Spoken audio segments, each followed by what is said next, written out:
오늘 우리에게 주신 하나님의 말씀은 에베소서 4장 1절에서 6절 말씀입니다. 그러므로 주 안에서 갇힌 내가 너희를 권하노니 너희가 부르심을 받을 일에 합당하게 행하여 모든 겸손과 온유로 하고 오래 참음으로 사랑 가운데서 서로 용납하고 평안의 매를 줄로 성령이 하나 되게 하신 것을 힘써 지키라. 몸이 하나요 성령도 한 분이시니 이와 같이 너희가 부르심의 한 소망 안에서 부르심을 받았느니라. 주도 한 분이시요 믿음도 하나요 세례도 하나요 하나님도 한 분이시니 곧 만유의 아버지시라. 만유 위에 계시고 만유를 통일하시고 만유 가운데 계시도다. 오늘 이 말씀에 많은 은혜 받으시기 바랍니다.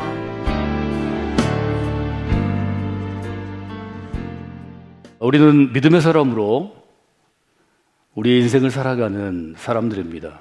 그래서 저는 믿음의 사람으로 우리가 살아가기 때문에 우리 자신들을 이야기할 때 우리는 믿음의 사람입니다. 또 우리는 복음의 사람입니다. 또 제가 늘 강조하는 것, 우리는 그리스도의 사람입니다. 이 세 가지는 신약 전체를 관통하는 주제어라고 볼 수 있습니다. 믿음의 사람이라는 것은 우리의 인생이 믿음 위에 세워진다는 것을 의미하죠. 로마서 1장 16절 17절 하박국 2장 4절 말씀처럼 의인은 믿음으로 말미암아 사는 것입니다. 복음의 사람이라는 것은 그 믿음의 기초가 복음 위에 있다는 것입니다. 하나님께서 예수 그리스도를 통하여 구원의 길을 내시고 십자가 구원의 능력과 부활의 소망으로 우리를 영원한 생명 가운데로 인도해 주셨습니다. 이것은 요한복음을 비롯한 복음서의 고백이고 바울서 신서의 구원의 고백입니다. 그래서 우리는 복음의 사람입니다. 주님께서는 우리를 부르실 때 나를 따르라고 분명하게 명령하십니다. 그래서 우리는 그분의 뒤를 따라가는 사람입니다.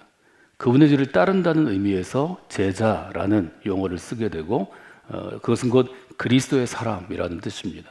그리스도의 사람이란 그리스도께서 걸어가신 그 길 위에 있는 사람들이라는 뜻이라고 제가 그리스도인이라는 용어를 안디옥 교회에서 썼을 때 사도행전을 여러 번 강의하면서 설명해 드렸습니다. 에베소 4장 1절로부터 6절은 우리의 신앙생활이 어떤 것인지를 아주 분명하게 정의를 내립니다. 1절은 이렇게 시작하죠. 그러므로 여러분은 부르심을 받았으니 믿음의 사람이요 복음의 사람이요 그리스도의 사람인 우리에게 또 다른 정의를 줍니다. 우리는 누군가 하면 부르심을 받은 사람이라는 것입니다. 우리 모두는 부르심을 받은 사람입니다. 아주 단순하고 명확하게 심플하게 에베소 4장 1절은 우리에게 이렇게 도전합니다. 여러분은 부르심을 받은 사람입니다. 그 부르심에 합당한 삶을 살아가야 합니다. 이것이 에베소 4장 1절을 우리에게 주는 가장 중요한 주제입니다. 우리가 부르심을 받았기 때문에 그 부르심에 합당하게 살아야 한다는 것입니다. 이 부르심에 합당하게 사는 것에 대해서 에베소 4장 1절로부터 6절 쭉 이어서 가면 16절까지는 적어도 세 가지 관점을 갖도록 해줍니다. 부르심에 합당하게 삶을 살아가는데 어떤 관점이 있어야 되는가 하면 나 자신을 바라보는 어떤 관점이 있어야 하고 자신 외에 다른 사람, 특별히 성도들, 교회 공동체 안에 다른 성도들을 바라보는 관점이 있어야 하고 교회 전체, 교회 공동체를 바라보는 관점이 있어야 한다는 것입니다. 이것은 우리의 성품으로 비롯해서 우리의 삶으로 드러나는 태도 혹은 자세이기 때문에 제가 자신을 향한 태도, 다른 사람을 향한 태도, 교회 공동체를 향한 태도 이 세 가지로 분류해서 말씀을 드렸습니다. 오늘은 두 번째로 다른 사람을 향한 태도입니다. 전부 1절에 기반하고 있는데요. 이 1절로부터 시작된 단어가 2절에서 이렇게 시작합니다. 모든 겸손과 온유로 하고 오래 참음으로 사랑 가운데서 서로 용납하고 자기 자신을 향해서는 첫째는 겸손의 옷을 입어야 한다고 말씀을 드렸습니다. 두 번째는 온유의 옷을 입어야 한다고 말씀을 드렸습니다. 이 겸손과 온유의 옷을 입은 믿음의 사람이, 복음의 사람이, 그리스도의 사람이 다른 사람을 향하여 대할 때는 어떤 옷을 입어야 하는가? 우리가 그 점을 생각해 봐야 할 것입니다.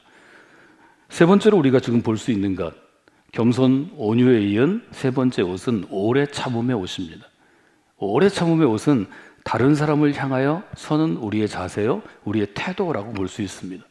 오래 참음은 제가 단어 뜻을 설명하지 않아도 오래 참는 것입니다.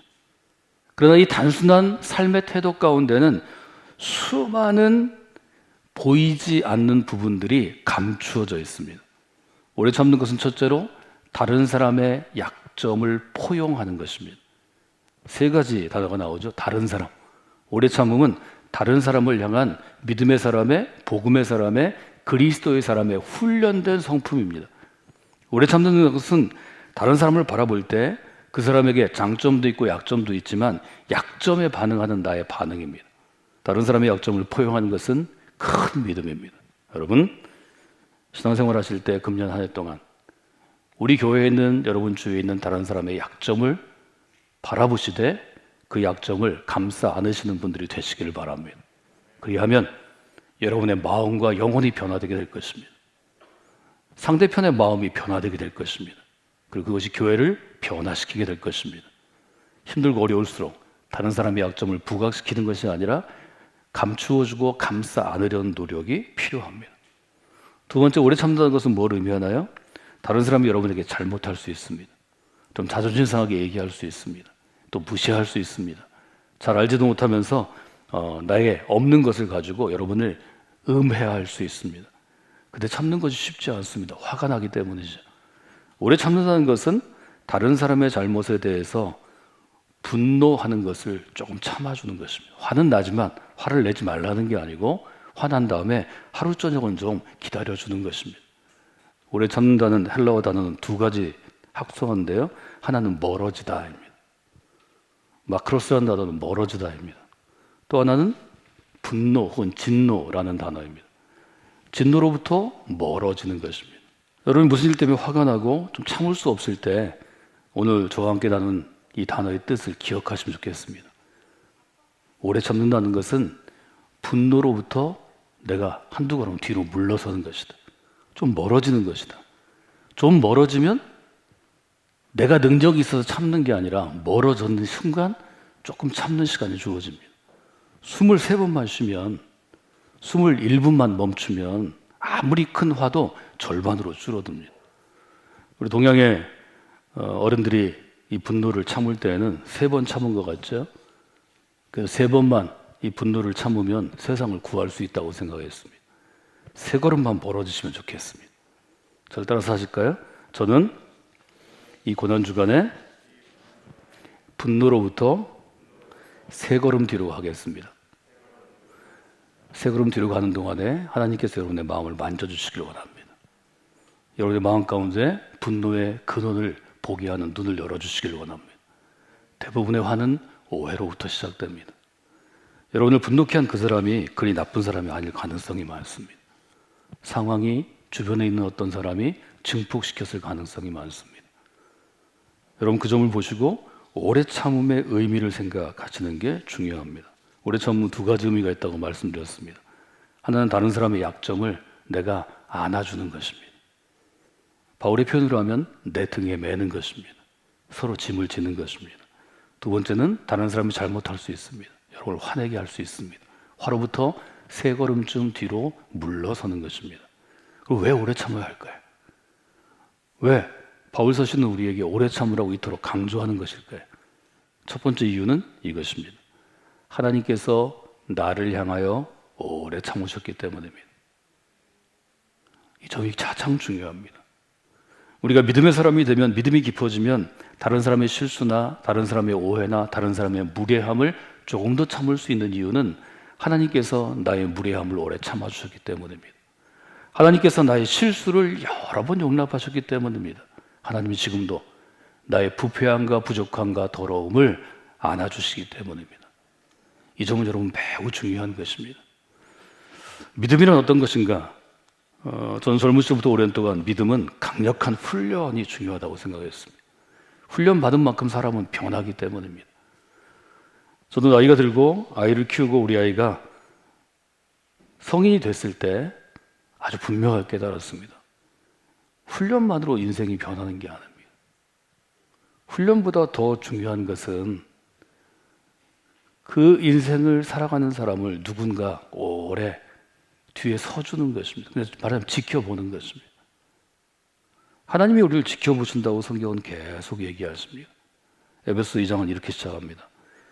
그분께서는 허물과 죄로 죽었던 여러분을 살려주셨습니다. 그때 너희는 그 가운데 행하여 이 세상 풍조를 따르고 공중의 권세 잡은 자를 따랐으니 곧 지금 불순종의 아들 가운데 역사하는 영입니다. 3절 같이 읽어볼까요? 전에는 우리도 다 그 가운데서 우리 육체의 욕심을 따라 지내며 육체와 마음에 원하는 것을 하여 다른 이들과 같이 본질상 진노의 자녀였더니, 아주 분명하게 구원 이전에는, 거듭남 이전에는 우리는 진노의 자녀라는 것입니다. 하나님의 진노를 피할 수 없었다는 것입니다. 4절에 보면 긍휼이 풍성하신 하나님이 우리를 사랑하신 그 큰 사랑을 인하여, 우리를 구해주신 것은 여러분이 비교적 착하기 때문에 아닙니다. 여러분 옆에 있는 누구보다 비교적 믿음으로 살려고 열심을 내기 때문이 아닙니다. 여러분이 비교적 좋은 교회, 성광교회를 다니기 때문이 아닙니다. 허물로 죽은 우리를 살리신 것은 오직 하나님의 사랑입니다. 이 점을 분명히 해야 합니다. 하나님은 사랑으로, 큰 사랑으로 허물로 죽은 우리를 그리스도와 함께 살리셨고 일으키셔서 그리스도와 함께 하늘에 앉히신다고 표현합니다. 그리고 8절, 너희는 그 은혜에 인하여, 은혜 때문에 믿음으로 말미암아 구원을 받았으니 이것은 너희로부터 온 것이 아니고 하나님께로부터 온 것, 하나님의 선물입니다. 에베소를 보면 아주 분명하게 우리가 어떤 신앙의 기초, 교리적인 부분을 할 때 에베소를 자주 인용하는 까닭은 논리적으로 이렇게 잘 정리되어 있기 때문입니다. 두 번째 이유는 어떤 것인가요? 십자가의 길에서 우리가 주님에게 배울 수 있는 가장 큰 덕목은 무엇인가요? 십자가의 모욕을 참으신 것입니다. 십자가는 아주 악한 사형수들이 짓거나 로마 제국에 반역하는 자를 본보기로 보기 위해서 아주 정말 극형입니다. 못 박아 죽이는 것입니다. 사람들이 보는데 말려 죽이는 것입니다. 십자가의 형을 받은 사람은 피와 물을 다 흘리고 탈진해서 죽어가는 것입니다. 쉽게 죽지 않습니다. 형 중에도 가장 극형입니다. 로마 제국은 이 극형을 반역자들을 처단하는 데 사용했습니다. 이 점이 아주 중요합니다. 성경은 우리에게 예수님께서 오래 참음으로 이 십자가의 길을 걸어졌다고 말씀해 주십니다. 이 고난주간 십자가의 길을 보면서 우리가 생각할 수 있는 예수님의 가장 큰 믿음의 교훈은 오래 참으신 것입니다. 하나님이 우리의 실수와 죄와 잘못됨을 참아주신 것처럼 예수님은 우리를 향하여 매를 맞고 침을 맞고 모욕을 참았다고 표현합니다.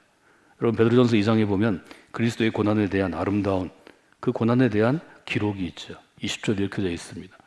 죄가 있어 매를 맞고 참으면 무슨 칭찬이 있겠습니까?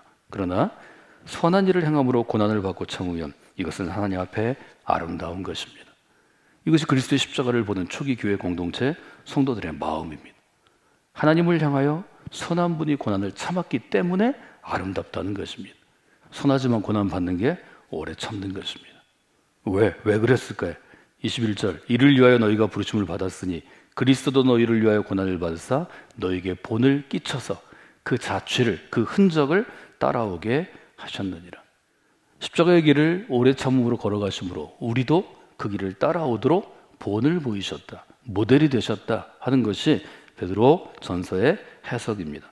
22절, 그는 죄를 범하지 아니하시고 그 입에 거짓도 없으시며 욕을 당하시되 맞대어 욕하지 아니하시고 고난 당하시되 위협하지 아니하시고 오직 공의로 심판하시는 이에게 부탁하시며 24절 같이 읽어볼까요? 친히 나무에 달려 그 몸으로 우리 죄를 담당하셨으니 이는 우리로 죄에 대하여 죽고 의에 대하여 살게 하려 하심이라. 그가 채찍에 맞음으로 너희는 나음을 얻었나니 너희가 전에는 양과 같이 길을 잃었더니 이제는 너희 영혼의 목자와 감독 되신 이에게 돌아왔느니라. 친히 그분께서 나무에 달리시고 그 몸으로 우리의 죄를 담당하셨습니다. 이것은 우리로 하여금 죄에 대하여 죽고 의에 대하여 살게 하려 하십니다. 채찍에 맞음으로 우리가 나음을 입었고 우리가 길 잃은 양과 같더니 이제는 영혼의 목자 되신 이에게 돌아오게 되었습니다. 이 베드로전서의 고백은 너무 아름다운 고백이죠. 그러므로 우리는 물어봐야 합니다. 나는 오래 참음의 옷을 지금 입고 있습니까? 이것은 매우 중요한 질문이 될 수 있습니다. 여러분 오래 참음의 옷을 입고 있는 그런 그리스도의 사람들이 되시기를 주님으로 다시 한번 부탁을 드립니다. 오래 참음의 옷과 더불어서 하나 더 입어야 할 것은 그 뒤에 있는 것입니다. 용납의 옷입니다. 용납이란 어떤 것인가요? 허용하는 것입니다. 다른 사람을 있는 그대로 허용하는 것입니다. 다른 사람을 고쳐서 내가 인정하는 게 아니고 용납은 있는 그대로 허용하는 것입니다. 그런데 이 용납하려면 무엇이 필요한가 하면 내 의지로 되는 게 아니고 그리스도가 주시는 사랑으로 된다는 것입니다. 여러분, 사랑은 어떤 것인가요? 나를 포기하는 것입니다. 고린도서 13장 우리가 결혼식 때 꼭 읽는데요, 진정으로 사랑하게 되면 그 사람이 원하는 대로 해주려고 노력하는 것입니다. 즉 자기 주장을 포기하는 것입니다. 내가 그 사람한테 선물도 주고 꽃도 주고 마음도 주지만 포상을 기대하지 않아도 좋은 것입니다.